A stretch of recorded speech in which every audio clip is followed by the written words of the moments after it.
BKS కన్నా.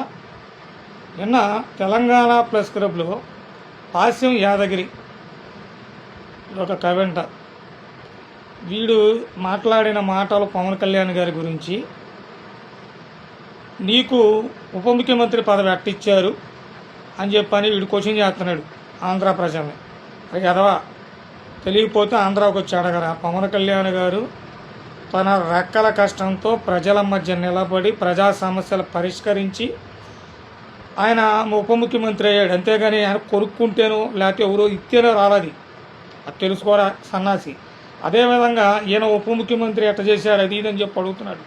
ఆయన ఉప ముఖ్యమంత్రి అయిన తర్వాత 4 శాఖలకు మంత్రి. ఆయన ఎక్కడ గూగుల్ మ్యాప్లో కూడా కనపడని ప్రదేశాల్లో కూడా ఇవాళ రోడ్లు వచ్చినాయి అంటే అది పవన్ కళ్యాణ్ గారి వల్లే. అది తెలుసుకోరా. కళ్ళు లేని కబోజీ, నువ్వేదో ఒక కవిలాగా నేను గొప్పగా మాట్లాడుతున్నా అని చెప్పని.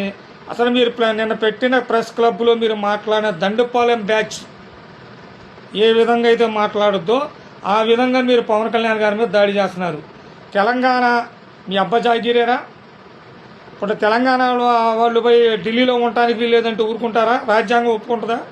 అదేవిధంగా కర్ణాటకలో పోయి తెలంగాణ వాళ్ళు ఎంతోమంది ఉద్యోగాలు చేస్తున్నారు, మీరు చేయడానికి వీల్లేదంటే రాజ్యాంగం ఒప్పుకుంటుందా?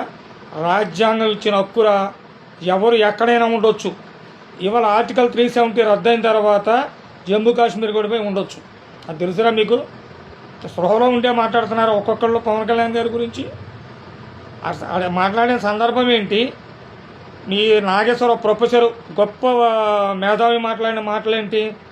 అమిత్ షా గారి దగ్గర పవన్ కళ్యాణ్ గారు అమిత్ షా గారితో మాట్లాడుతూ జగన్మోహన్ రెడ్డిని అరెస్ట్ చేయమని చెప్పి అడిగినట్టుగా, దానికి అమిత్ షా గారు కాదన్నట్టుగా, కుదరదు అతను కూడా మా ఇదని చెప్పని నువ్వు మధ్యలో ఏదో ఒక మంచం కిందో లేకపోతే ఏమన్నా దేంట్లో దాక్కొని విని మాట్లాడినట్టుగా నువ్వు మాట్లాడావు. దాన్ని క్వశ్చన్ చేశారు. నీకు తెలియకుండా ఒక ప్రొఫెసర్ అయి ఉండి నిజాలు మాట్లాడాలి, ఏది పెడితే అది మాట్లాడకూడదు కదా అని పవన్ కళ్యాణ్ గారు క్వశ్చన్ చేస్తే తర్వాత తెలివిగా నా తప్పే అని చెప్పుకొని ఇప్పుడు ఏంటంటే పేటీఎం డబ్బులు ముట్టిన ఈ ప్రొఫెసర్ నాగేశ్వరరావు, ఈ పాసి యాదగిరి ఇంకా ఉండాలి పేటీఎం దండుపాలెం బ్యాచ్. ఈ దండుపాలెం బ్యాచ్ డబ్బులు ముట్టిన తర్వాత ఏం చేశారుగా పవన్ కళ్యాణ్ గారి మీద వ్యక్తిగత అంటాడు. యాదగిరి అన్నాడు పవన్ కళ్యాణ్ పెళ్ళిళ్ళ గురించి మాట్లాడు. అరే మీ అందరికీ మొగుడు పవన్ కళ్యాణ్ గారేరా, గుర్తుపెట్టుకోండి. అవినీతి మీద యుద్ధం చేసే నాయకుడు వీడు.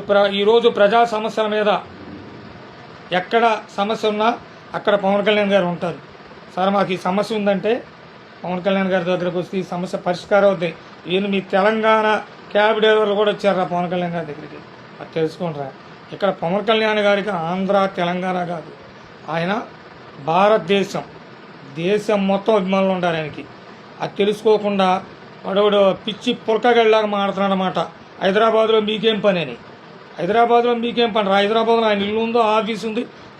జనసేన పార్టీ పుట్టిందే తెలంగాణలోరా సన్నాసి. అది తెలుసుకోకుండా ఏది పడితే అది మాట్లాడే ఈ దండేపాలెం బ్యాచ్ని త్వరలో ప్రజలే శిక్షిస్తారని హెచ్చరిస్తుంది బీకేఎస్.